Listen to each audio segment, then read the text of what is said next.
Bonjour et bienvenue sur ce studio TV sur le salon Evolution 2020, un studio TV sur lequel on balaye un peu tous les cas d'usage de l'hydrogène. Et cette fois-ci, pour ce sujet, on va se pencher sur un sujet phare dont on parle un peu au fil de chacun des sujets, mais là, on va y consacrer un focus spécial. C'est la question du financement des projets, des investissements dans les projets hydrogène. Et pour en parler avec moi, j'ai la chance d'avoir Pierre Bastianelli, bonjour. Vous êtes directeur des entreprises au Crédit Agricole Centre France. Bonjour. À vos côtés, Gauthier Châtelu, bonjour. Vous représentez la Banque des Territoires et la Caisse des dépôts. Vous êtes directeur adjoint en charge des infrastructures et des transports. Bonjour. Bonjour. Et Alexis Gazo, de chez EY. Vous êtes associé sur les sujets Clean Tech et Sustainability. Oui, bonjour. Dont l'hydrogène. Alors je vais peut-être commencer par déjà vous passez par la parole, Alexis Gazo. Peut-être déjà nous présenter EY, qu'est-ce que vous faites et quel est votre métier, et en particulier dans l'hydrogène. Quel lien entre EY et l'hydrogène? Oui, merci. Donc effectivement, je suis Alexis Gazo, associé chez EY, dans une équipe qui est spécialisée sur les questions de transition énergétique et climat. Donc EY, c'est un grand cabinet d'audit et de conseil. On est 250 000 dans le monde, donc c'est une très grande structure. Moi, je fais partie d'une petite structure qui est un peu plus spécialisée. On est plutôt une centaine en France et 1200 dans le monde, à travailler plutôt en tant que consultant. Donc on émet des conseils à des opérateurs économiques sur des questions de transition énergétique et notamment d'hydrogène. Et donc dans le cadre d'hydrogène, qui est un sujet sur lequel on est de plus en plus sollicité, on travaille à la fois pour des acteurs publics, des gouvernements. On a travaillé récemment avec l'ADEME, le MTES et Bercy dans le cadre de... Le MTES, le ministère de la Transition écologique et solidaire. Exactement, voilà. Sur la feuille de route de la France en matière d'hydrogène dans le cadre du pacte productif. On travaille sur des questions aujourd'hui de traçabilité hydrogène avec les pouvoirs publics. Et puis on travaille également avec des autorités locales, donc des collectivités, sur des réflexions plutôt économiques, sur notamment de l'implantation de stations de refueling hydrogène. Et puis on travaille pour des acteurs économiques, c'est-à-dire des fabricants d'équipements ou alors des industriels qui souhaitent se positionner dans l'hydrogène en tant qu'équipementier de fabricants de composants. Et on les aide dans leurs réflexions stratégiques et dans leurs décisions d'investissement. Voilà. Donc peut-être au cœur de notre sujet alors. Gauthier Châtelu, même conseil, alors même question. On connaît la Caisse des dépôts, la Banque des Territoires en général, mais qu'est-ce que vous faites dans le domaine de l'hydrogène? Sous quelle forme est-ce que vous investissez? Alors, quand même, pour ceux qui ne connaîtraient pas la Caisse des dépôts, j'aime bien dire que c'est à la fois le Fonds souverain et la Banque de développement de la France. On nous a confié beaucoup d'argent public qu'on doit bien placer, bien protéger, mais aussi au service de l'intérêt général. Et donc, à la partie Banque des Territoires, on s'occupe de tout ce qui va être des projets dans les territoires pour avoir des territoires qui se développent de façon plus durable dans tous les territoires, pas seulement les grandes agglos. Et donc, dans ces thèmes-là, il y a évidemment des sujets de l'énergie propre, de la transition énergétique qui sont essentiels, et les sujets de mobilité. À titre d'exemple, la mobilité, c'est à la fois pour nous les infrastructures, les nouveaux services de mobilité comme le covoiturage, l'autopartage, et comment on peut appuyer le déploiement d'une mobilité plus propre dans les territoires, électrique, gaz ou hydrogène, qui va passer par à la fois regarder l'ensemble des écosystèmes, mais avec un mode d'intervention qui n'est pas de la subvention aux projets de recherche et développement, mais bien d'intervenir dans le déploiement de solutions qui ont un modèle économique. Peut-être avec des subventions, mais qui en tant qu'investisseurs ou prêteurs ont un vrai modèle économique susceptible de générer des revenus. Donc à la fois, on est très tôt dans ces projets parmi les premiers investisseurs. En l'occurrence, il y a aussi le Crédit Agricole, mais enfin, on n'est pas très nombreux en termes d'investisseurs financiers pour pouvoir vraiment aider à faire décoller cette filière. Mais en même temps, notre présence, ça assure que derrière, il y a bien un modèle économique sous-jacent qui fonctionne, si tout se passe bien au moins. Donc, par exemple, est-ce que vous avez des exemples d'investissements que vous avez déjà réalisés? Alors, on a, dans l'hydrogène? Avec mon voisin, on est co-investisseur dans le grand projet Zero Emission Valley porté par la région Rhône-Alpes, Auvergne-Rhône-Alpes, il faut dire maintenant, donc de 20 stations hydrogène et 1000 véhicules. Donc à ce stade, on est co-investisseur dans la société qui va porter les stations hydrogène.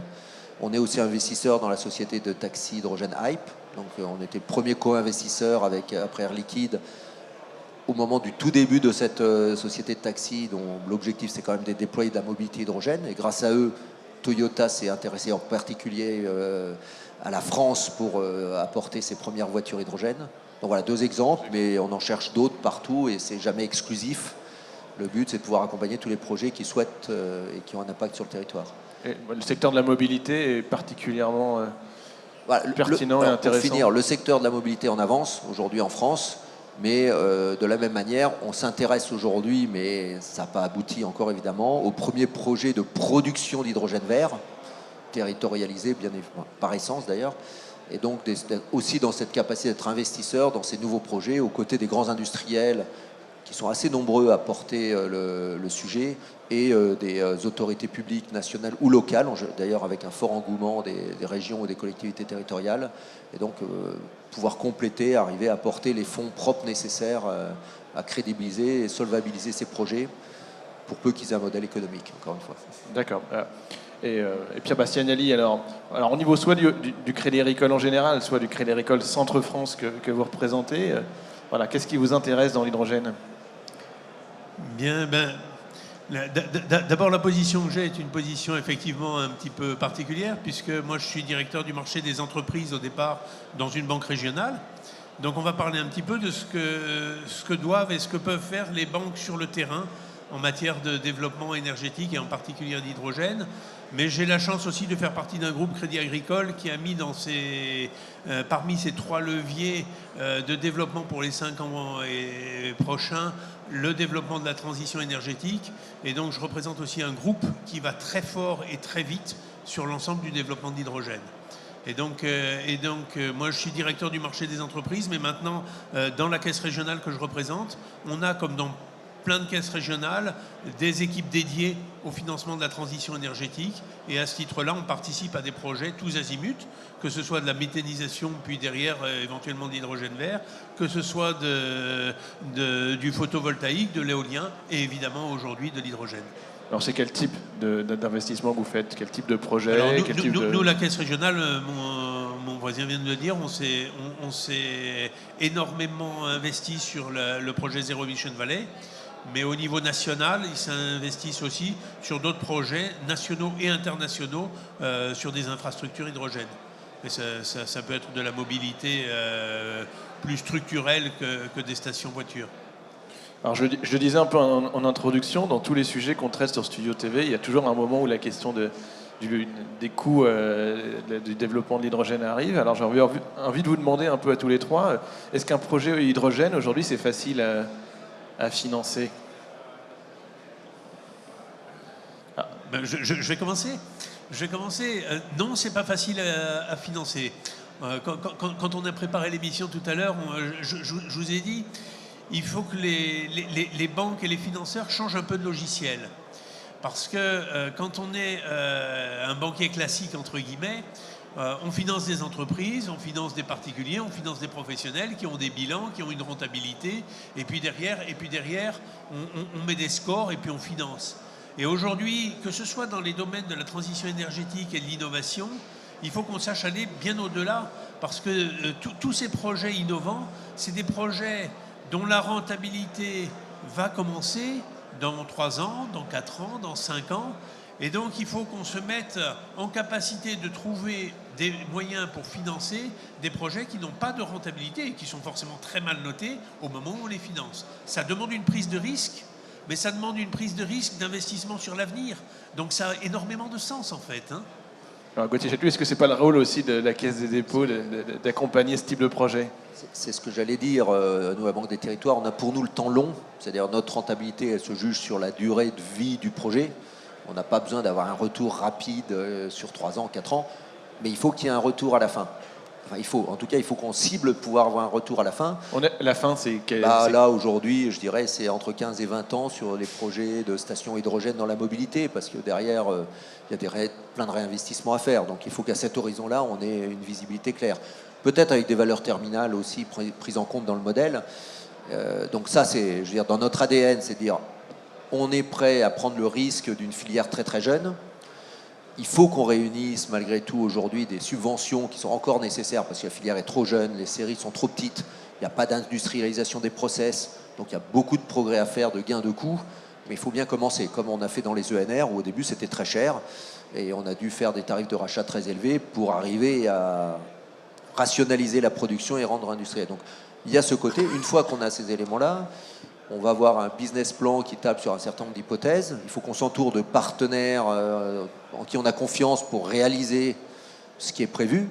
Et c'est pas très facile. Après, on fait des paris. Quand on regarde dans la mobilité, un des grands paris, c'est comment on va pouvoir rendre congruent le développement des stations et le développement et la mise en vente ou en location de l'arrivée des véhicules. Parce que le ramp-up est difficile. Le ramp-up coûte cher parce qu'une station à opérer, ça coûte cher, même quand il n'y a pas de véhicule qui tourne. Donc on prend ce risque de se dire oui, on va mettre en place les outils, il faut vraiment une approche écosystème. Donc oui, c'est des projets complexes. Oui, c'est dans notre ADN d'accompagner l'émergence de cette filière. Et il faut par contre que les développeurs aient conscience qu'on ne peut pas faire n'importe quoi non plus et qu'il faut vraiment arriver avec des projets qui sont crédibles. Faut quand même convaincre. Si les choses se passent bien, en tout cas, ils doivent être crédibles financièrement. Alors Alexis Gazo, vous qui êtes en contact aussi justement avec les acteurs de la filière, est-ce que c'est facile de se financer et comment est-ce qu'on se finance aujourd'hui? Non, je crois que c'est pas facile. Et pour être clair, la plupart des projets, en tout cas dans lesquels nous on est impliqués, ont tous une composante de subvention à date. Comme l'ont dit mes collègues, finalement, c'est une question effectivement de modèle économique et c'est aussi une question de projection dans le temps long et à long terme. Et donc, si effectivement on a la conviction, quand je dis nous, ce sont un certain nombre de gouvernements, dont la France, un certain nombre de collectivités, un certain nombre d'entreprises, si on a la conviction que l'hydrogène vert, l'hydrogène décarboné, fera partie du mix énergétique et de manière substantielle en 2050, effectivement, on sait que dans les prochaines années, on ne verra pas forcément un scale-up très important. Donc, on va rester quand même dans la situation actuelle où on a une chaîne de valeur qui est relativement peu industrialisée, donc avec des séries qui sont limitées. On n'est pas encore sur des grandes séries, on n'est pas sur des designs standardisés, etc. Donc, on est sur des équipements, sur une filière qui est relativement immature par certains aspects, bien que ça change. Et puis, du coup, avec des équipements qui sont chers. Un électrolyseur pour faire de l'hydrogène décarboné, ça reste cher en CAPEX. Décarboné. Décarboné, tout à fait. Une station de refueling en CAPEX, ça reste cher. Et pour autant, effectivement, le lien avec la demande n'est pas toujours très évident. Si on parle notamment de la mobilité, il faut s'assurer qu'on aura suffisamment d'utilisation de cet hydrogène décarboné. Ce sur quoi on n'a pas encore beaucoup de retour d'expérience. Donc effectivement, comment est-ce qu'on gère ce risque de trafic, ce risque d'utilisation ? C'est pas évident. Et pour les projets industriels qui ont quand même un certain vent en poupe, notamment dans certains pays européens, le fait de passer assez rapidement à des projets de plus en plus gros, puisqu'on entend parler de projets confirmés de 20 MW, mais bientôt de projets de 100 MW, peut-être d'1 gigawatt bientôt, tout ça, ça sera très positif pour arriver à retrouver effectivement une courbe de réduction des coûts que l'on a connue sur certaines filières d'énergie renouvelable. Mais n'oublions pas qu'effectivement, pour franchir ces premières étapes d'industrialisation, de changement d'échelle, effectivement, il faut une prise de risque et il faut des éléments de confort qui permettent cette prise de risque. Et ça peut être du financement dans la R&D, ça peut être du financement de l'aide au financement sous forme de garantie, peut-être un soutien tarifaire, comme on l'a eu sur certaines filières renouvelables. C'est un point de discussion, mais si on a du soutien pour du gaz vert, pourquoi pas sur de l'hydrogène décarboné, ça fait partie des questions à débattre. Et alors, on regarde justement d'autres filières dans les énergies renouvelables, typiquement. Est-ce qu'on est un peu dans la même configuration ou comme une étape un peu nécessaire pour une filière émergente? Ou est-ce que c'est quand même un frein particulier aujourd'hui au développement de l'hydrogène? Je pense qu'il y a beaucoup de choses qui relèvent du même raisonnement que sur des filières méthanisation ou photovoltaïque ou éolien. Au démarrage, si on n'amorce pas et qu'on ne crée pas une filière avec de la formation, avec des usages, avec de l'industrialisation qui permet en production de masse de fabriquer à moindre coût, on ne peut pas développer ces filières-là. Le photovoltaïque, au départ, ça coûtait très cher. L'éolien aussi. Les méthanisations, au départ, il fallait les mettre au point. Et donc, si la technologie ne coûtait pas hyper cher, la mise en place prenait 2-3 ans avant que le méthaniseur fonctionne de façon optimale. Sur l'hydrogène, c'est un petit peu la même chose. Je vais vous dire une chose toute bête. Quand j'ai acheté ma première clé USB, elle coûtait un mois de salaire, et elle avait 10 millions d'octets dessus. Voilà. Et donc on a les mêmes problématiques en hydrogène. Pour pouvoir fabriquer de façon industrielle des piles à hydrogène qui a un usage un petit peu diffusé, il faut du temps. Et ce temps-là, il passe par un investissement des pouvoirs publics, des actionnaires et des gens qui croient en l'avenir. On ne peut pas développer une filière hydrogène si on n'a pas ça. Peut-être en complément, la différence sans doute avec les ENR, c'est que les ENR, c'est de l'énergie primaire, alors que l'hydrogène est un vecteur qu'on produit avec une énergie qui va restituer une autre énergie, souvent de l'électricité, ou être en usage direct. Mais donc il y a bien une étape de transformation avec des pertes énergétiques importantes. Donc ce qui est vraiment important, c'est qu'on trouve les bons cas d'usage. Et dans l'industrie, c'est remplacer les processus avec l'hydrogène carboné. Ça coûtera plus cher, mais il y a des gains sur l'environnement extrêmement importants, parce que utiliser du gaz pour faire de l'hydrogène, ça a des coûts d'impact effet de serre extrêmement importants. Mais donc il faut qu'on accepte, ou explicitement ou implicitement, de prendre en compte le coût du carbone dans l'hydrogène, je dirais, classique, pour justifier l'hydrogène vert. On arrivera à baisser les coûts, mais pas au même coût que le craquage direct. De la même manière, sur les mobilités, c'est les endroits où l'électrique direct avec une batterie n'est plus pertinent que l'hydrogène devient important. Les poids lourds, les longues distances, les usages intensifs, où la recharge restera toujours un objet difficile par rapport au cas d'usage. D'où les taxis, par exemple, à Paris. Voilà, donc c'est vraiment important qu'on se dise ça. C'est un petit peu différent du solaire ou de l'éolien, où on se retrouve aujourd'hui à des prix qui sont moins chers que les productions classiques. Et est-ce qu'en tant que financeur, on a de la visibilité justement sur comment peut se développer comment va ou peut se développer la filière hydrogène en fonction des usages Alors, je ne suis pas financeur, je vais laisser mes collègues d'en face répondre, mais peut-être juste pour rebondir sur ce qui a été dit juste avant, là aussi auquel je souscris tout à fait. Je pense qu'effectivement, par rapport aux éléments de comparaison qu'on peut avec les ENR, il y a également le facteur de visibilité qui est nécessaire, c'est-à-dire être capable effectivement de donner une visibilité au marché sur la durée, ce qu'on a pu faire avec certains outils comme la PPE, par exemple, pour l'énergie. Il faut bien se rappeler qu'effectivement, lorsqu'on se remet 10 ans, 15 ans en arrière, très peu imaginer qu'on aurait des développements aussi forts sur certaines filières renouvelables, la baisse des coûts du solaire.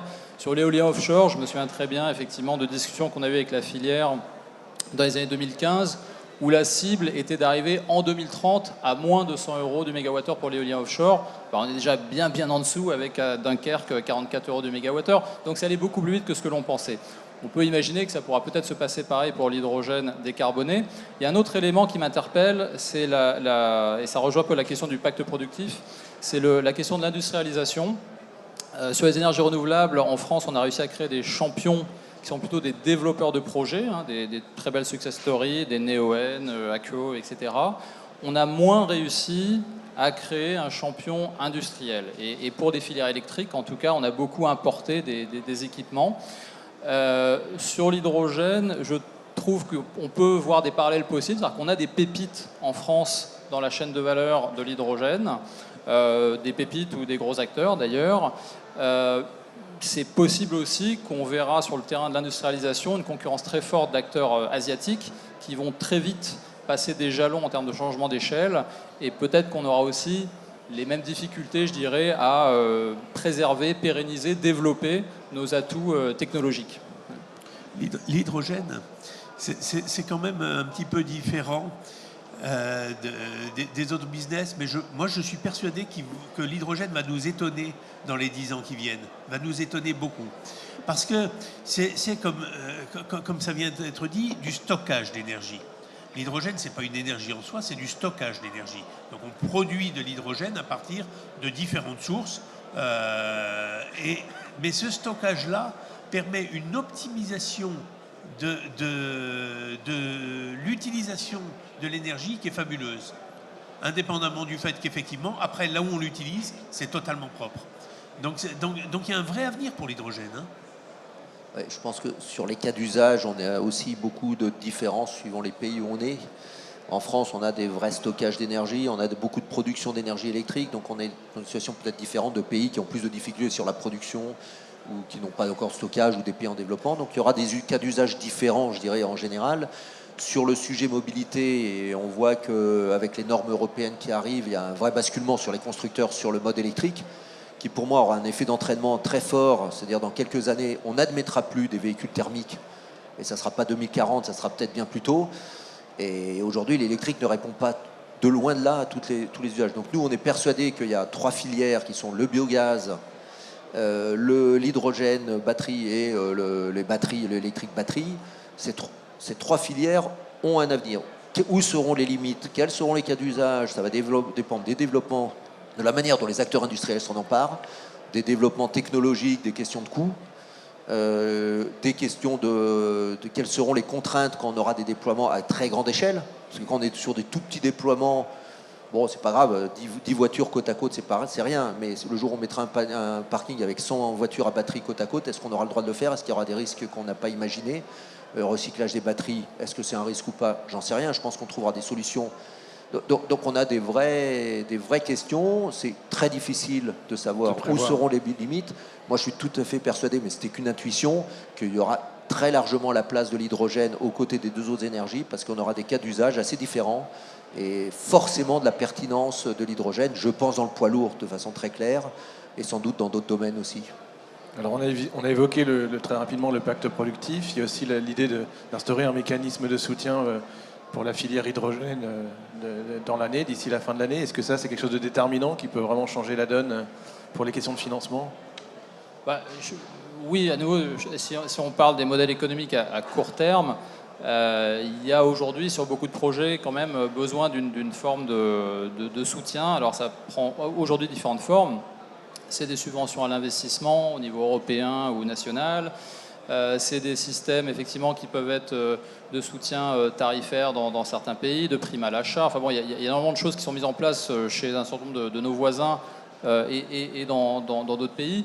Alors je ne sais pas si un système de soutien tarifaire est la meilleure des solutions. On a bien vu avec des filières renouvelables dont on a parlé qu'il y a eu des avantages en termes de développement du marché, mais aussi des abus et des excès, et un poids qui pèse sur les finances publiques pour une durée longue.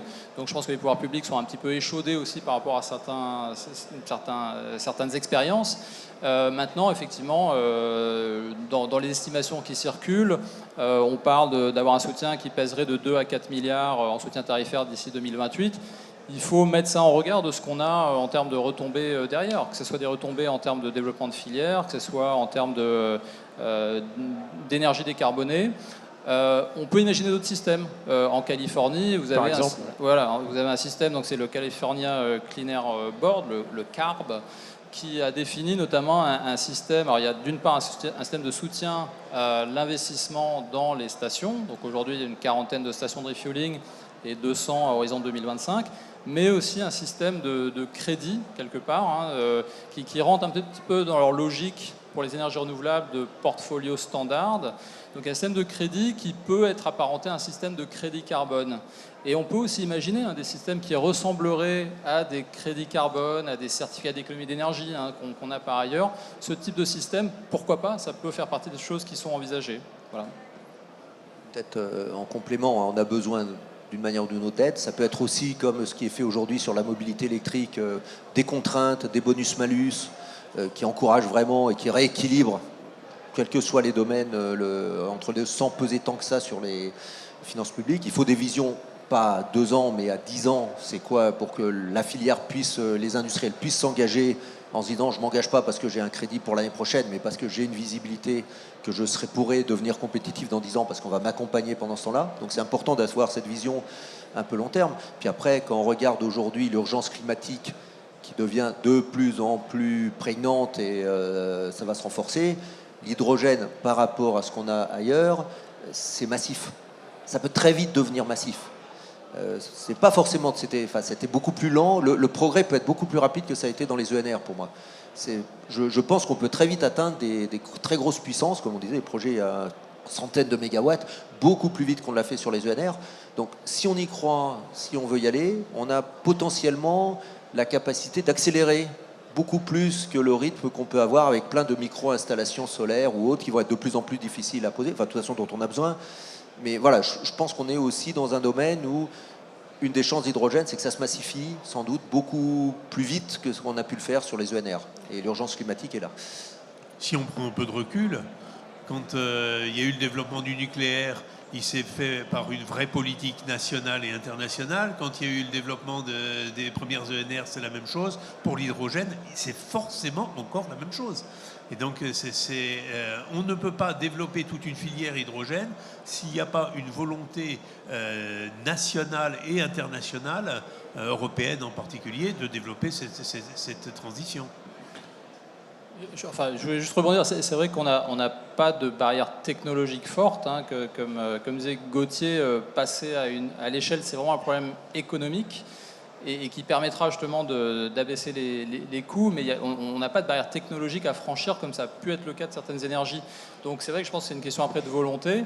On voit les Japonais, les Coréens qui mettent chacun 200 millions par an sur différentes choses, hein, R&D, prime à l'achat, prime à l'investissement dans les stations. Les Chinois, un plan de 12 milliards, etc. Bon, à côté de ça, on reste, nous, relativement modestes. Donc voilà, on peut se poser la question. Modeste, mais en tout cas, on voit qu'il y a quand même des acteurs du monde de financement qui sont motivés. Et donc, il ne me reste plus qu'à vous remercier d'être venu l'exprimer aussi clairement. Et puis, vous dire rendez-vous l'année prochaine, sur la prochaine édition, pour voir si la montée en charge, c'est bien amorcé. Merci beaucoup. Merci à vous. Merci beaucoup. Merci.